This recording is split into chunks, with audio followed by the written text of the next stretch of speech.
সম্মানিত দর্শক শ্রোতা মণ্ডলী, আজ আমরা জানব চিংড়ি মাছ খাওয়া কি হারাম। চিংড়িকে যেহেতু আমরা মাছই মনে করি, তা খাওয়া হারাম হবে না। অনেকে বলেন চিংড়ি খাওয়া মাকরু, কেউ বলেন হারাম। এ বিভেদ কেন?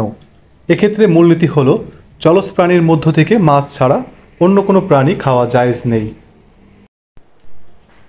কেননা জলজ প্রাণীর মধ্য থেকে মাছই একমাত্র উৎকৃষ্ট হালাল বস্তু, আর বাকিগুলো নিকৃষ্ট ও হীন বস্তু।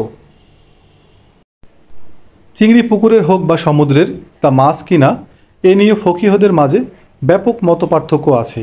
তাই অনেকে এটিকে হালাল বলেন, আবার অনেকে এটিকে মাকরুহে তাহরিমি বলেন, আবার অনেকে এটাকে মাকরুহে তানজিহি তথা না খাওয়া উত্তম বলেছেন।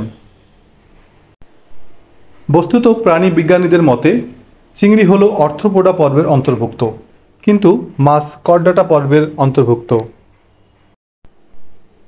চিংড়ির দেহ বিভিন্ন অঞ্চলে বিভক্ত ও সন্ধিযুক্ত উপাঙ্গ বিদ্যমান, যা করডাটা পর্বের প্রাণীদের মধ্যে দেখা যায় না। এ কারণে তাদের মতে চিংড়িকে মাছ বলা হলেও মাছ নয়।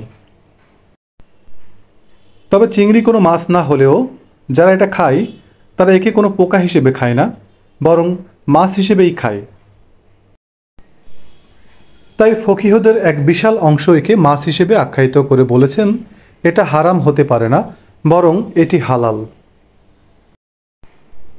কাটা থাকা না থাকা মূল বিষয় নয়, মূল বিষয় হলো মাছ হওয়া। হানাফি মাযহাব মতে নদ নদী ও সমুদ্রে শুধু মাছ খাওয়া জায়েজ, অন্য প্রাণী খাওয়া জায়েজ নয়। এখন প্রশ্ন হলো কোনটা মাছ আর কোনটা মাছ না, এটি কিভাবে নির্ণীত হবে?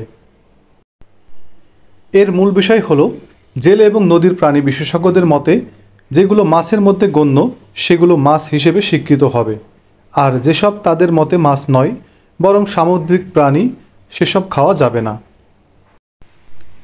সেই হিসাবে জেলে ও সমুদ্র প্রাণী বিশেষজ্ঞদের মতে চিংড়ি মাছের অন্তর্ভুক্ত, কিন্তু স্কুইড, অক্টোপাস বা কাঁকড়াকে কেউ মাছ বলে না,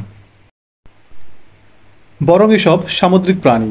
এ কারণে চিংড়ি খাওয়াতে বিধিনিষেধ নেই, কিন্তু কাঁকড়া, স্কুইড, অক্টোপাস ইত্যাদি মাছ না হওয়ায় তা ভক্ষণ করার অনুমতি দেওয়া হয় না। সম্মানিত দর্শক শ্রোতা মণ্ডলী, ভিডিওটি সম্পূর্ণ দেখার জন্য সকলকে অসংখ্য ধন্যবাদ জানাই।